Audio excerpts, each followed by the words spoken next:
Welcome listeners, I am Dr. Satyaprakash Maurya, Assistant Professor, Department of Geophysics, Banaras Hindu University, and in this course I am going to discuss exploring the earth fundamental of geophysical methods and planetary insights. This is week 6, first lecture. I am going to discuss about seismic method. In the seismic method, basically I am going to discuss about basics of seismic reflection and refraction methods.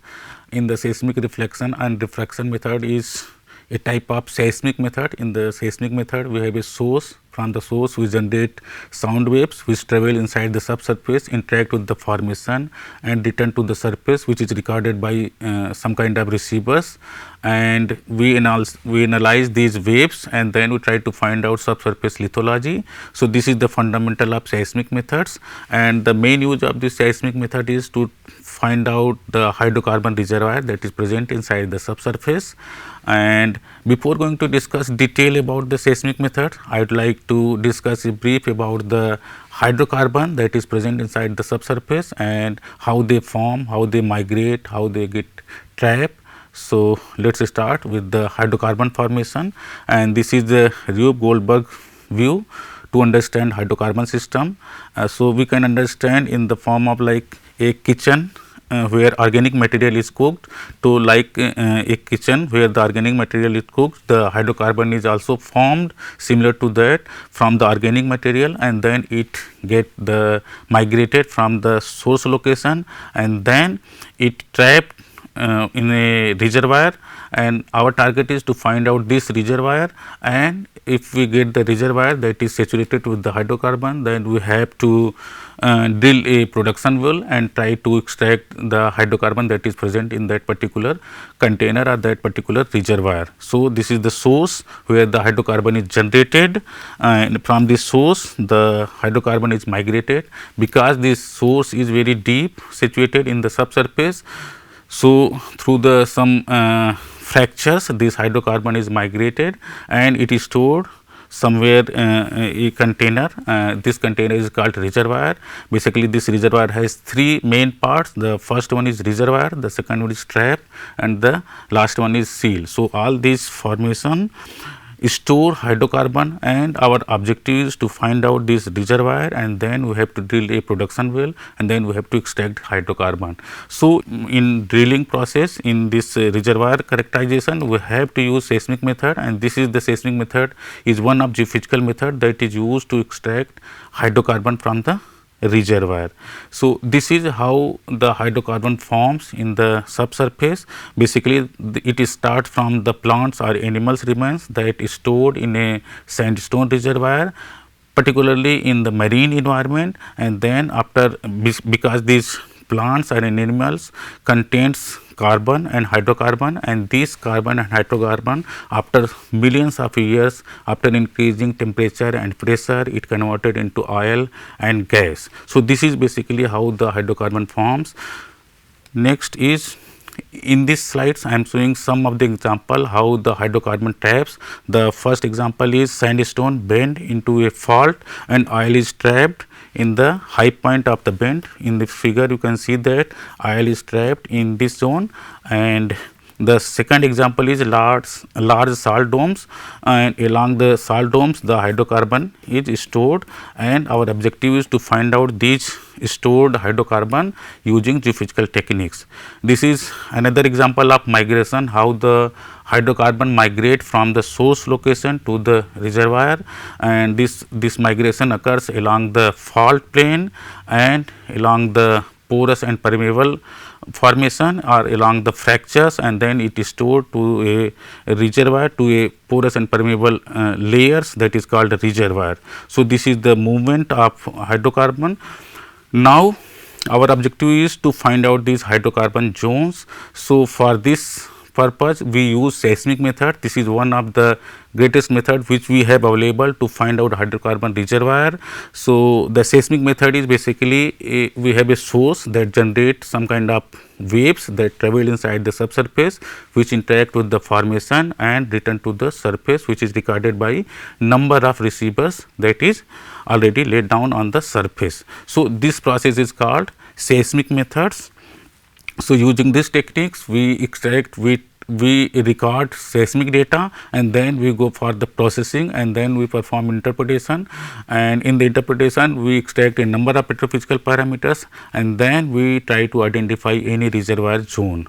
So, this slide shows how the seismic method is used, and we already know the primary use of the seismic method is to explore the hydrocarbon, and the secondary use is to explore the groundwater sources.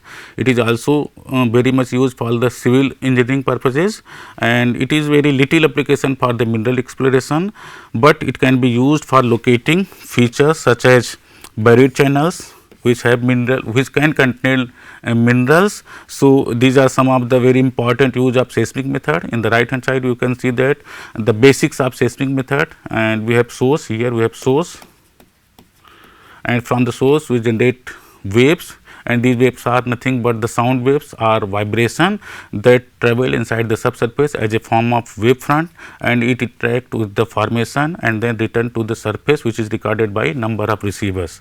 So, this is the basics and the use of seismic methods.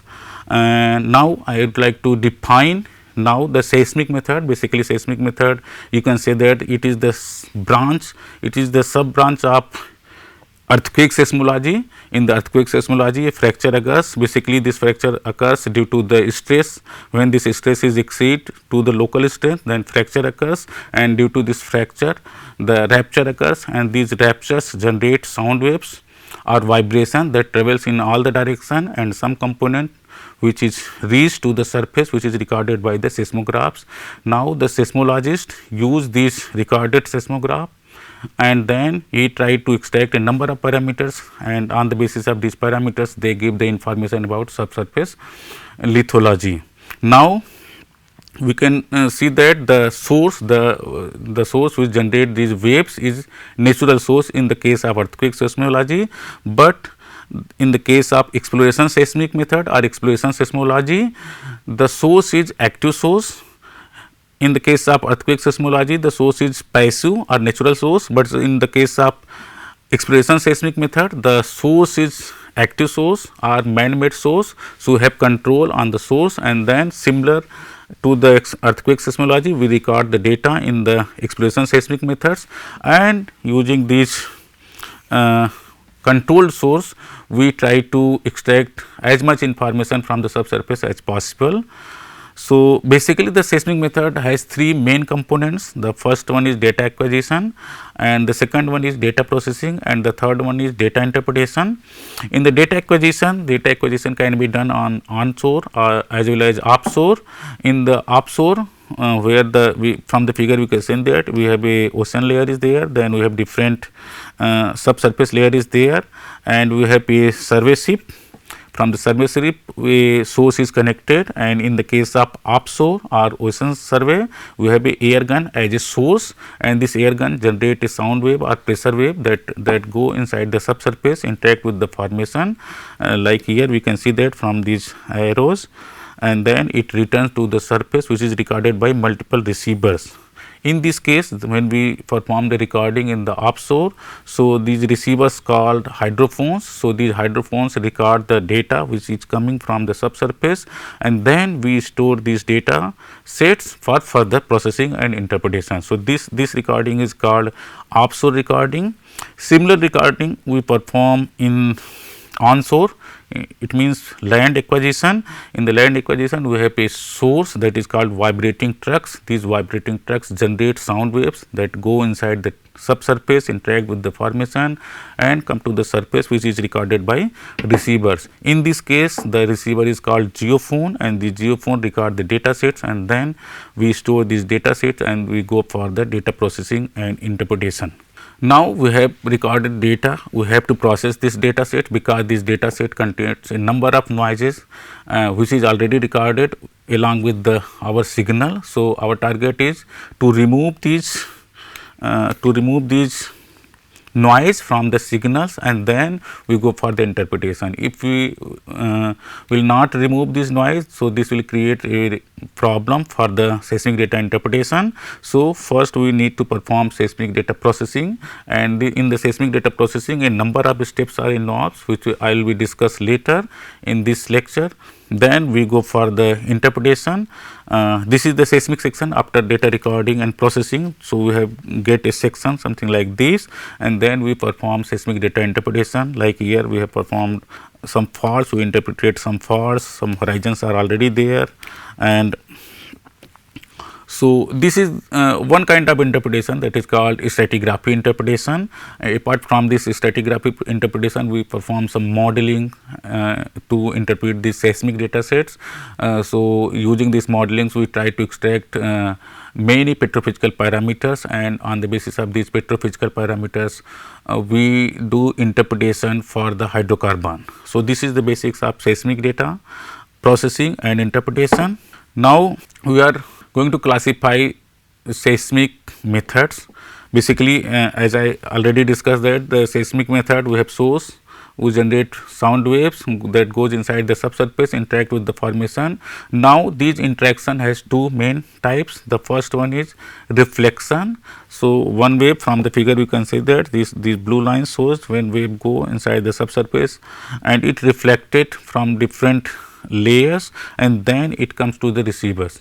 So, this is called seismic reflection, and the other waves, that is here shown by the red arrow, red dotted lines. So, it shows it goes inside the subsurface and it refracted along a layer and it travels some horizontal distance and then come to the surface. So, this is called seismic refraction. So, when we analyze this seismic reflection data, so it comes under the seismic reflection method, and when we perform the analysis for seismic refraction data, so it comes under the seismic refraction method. So, the seismic method is broadly classified into two broad categories, seismic reflection method and seismic refraction method. So, in the coming lectures I will be discuss in detail about seismic reflection and seismic refraction method, and then I will be discuss about how these method is used to explore the information about the subsurface and then hydrocarbon reservoir.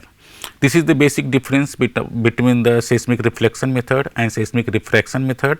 The seismic reflection method is used reflected waves obviously, and the seismic refraction method use the seismic refracted waves to get the information about the subsurface, and seismic reflection method is used to map deeper structure, whereas the seismic refraction method is used for shallow investigation, and seismic reflection method provide detailed subsurface information, whereas the seismic refraction method provide only velocity of the overburden layer. The seismic reflection method has high resolution and it can detect thin beds as well, but in the case of seismic refraction method, in compared to the seismic reflection method, it has low resolution and it cannot resolve the thin layers. For oil and gas exploration, for CO2 monitoring, we use seismic reflection method, but in the case of seismic reflection method, it is used mainly for the engineering purposes.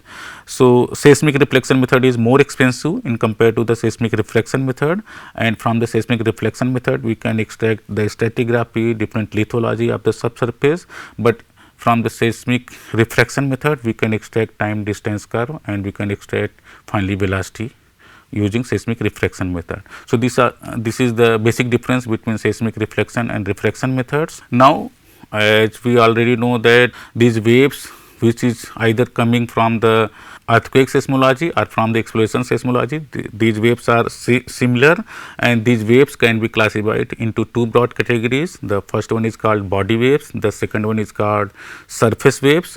So, these body waves nothing but they travel interior of the earth and they are very fast. These body waves are further divided into two broad categories. The first one is called primary waves or P waves. It is also called compressional or longitudinal waves. In these waves, the particle moves along the direction of wave propagation. From the figure, you can see that the wave is traveling along this arrow direction and the particle is also moving in this direction also. So, this type of wave is called P wave or primary wave or compressional waves, and they can travel through the solid, liquid and gases, and the velocity of the wave can be calculated using this formula where Vp is equal to root k plus 4 upon 3 mu divided by rho. In this figure, in this equation, k is the bulk modulus, mu is shear modulus, and rho is density of the formation. So, this P wave is the fastest wave which travel inside the subsurface and reach to the receiver first. Next wave is secondary waves, and secondary waves are, it is called S waves or shear waves. In this wave, the particle moves perpendicular to the direction of wave propagation. From this figure, we can see that the wave is traveling along the arrow and the particle is moving perpendicular to the direction of wave propagation. They only travel through the solids, and the velocity of the S wave can be calculated using V s is equal to root mu upon rho, where mu is shear modulus and rho is density of the medium, and mu is 0 for the case of liquid and gas. That is why this S wave does not travel in the liquid and gases, it only travel to the solid, and it is slower than the P wave velocity. Next is the surface wave. Surface wave is travel along the earth's surface and it is slower than the body waves, but this is more damaging part of any waves, and during the earthquake the damage which occurs on the surface, the response this surface wave is only responsible for those damage. So, this surface wave is further divided into two broad categories. The first one is love waves. In the love waves, the particle moves side by side perpendicular to the wave direction and parallel to the earth. From this figure, you can see that the wave is traveling along the arrow direction, but particle are moving perpendicular to the wave travel direction, but it is parallel to the earth's surface. So, this type of wave is called the love wave, and this is the most destructive waves that is present in the any waves. Now, the next wave is relay waves. This is again the surface waves. In this case, the particle motion is in elliptical form. From the figure, you can see that the wave is traveling along the arrow direction, but particle are moving in the elliptical shape. They cause the vertical and horizontal ground motion. They travel slower than the love waves. So, these are the information about the waves that is play major role in any seismic data recordings. So, this is again the overview of the seismic method, seismic waves. So, obviously, as I told, the seismic waves are divided into two broad categories, body waves and surface waves. These body waves are further divided into two parts, P wave or primary waves, where the wave is traveling in the arrow direction and the particle is moving in the same direction, and the next body wave is surface wave or S waves, and in this case the wave is traveling along the arrow direction and the particle is moving perpendicular to the direction of wave propagation. So, wave particle is moving in this direction. Next is surface wave. Surface wave, as I told, is again divided into two parts, love wave and relay wave. So, in the love wave the wave is traveling in this direction and particle is moving perpendicular to the direction of wave propagation, but it is parallel to the earth's surface, and in the relay wave the wave is traveling in arrow direction and the particle is moving in the elliptical shape. So, these are the classification of seismic waves, and these waves are very much important to understand further process of seismic data processing and interpretation. This is further reading, we can read these books. Thank you.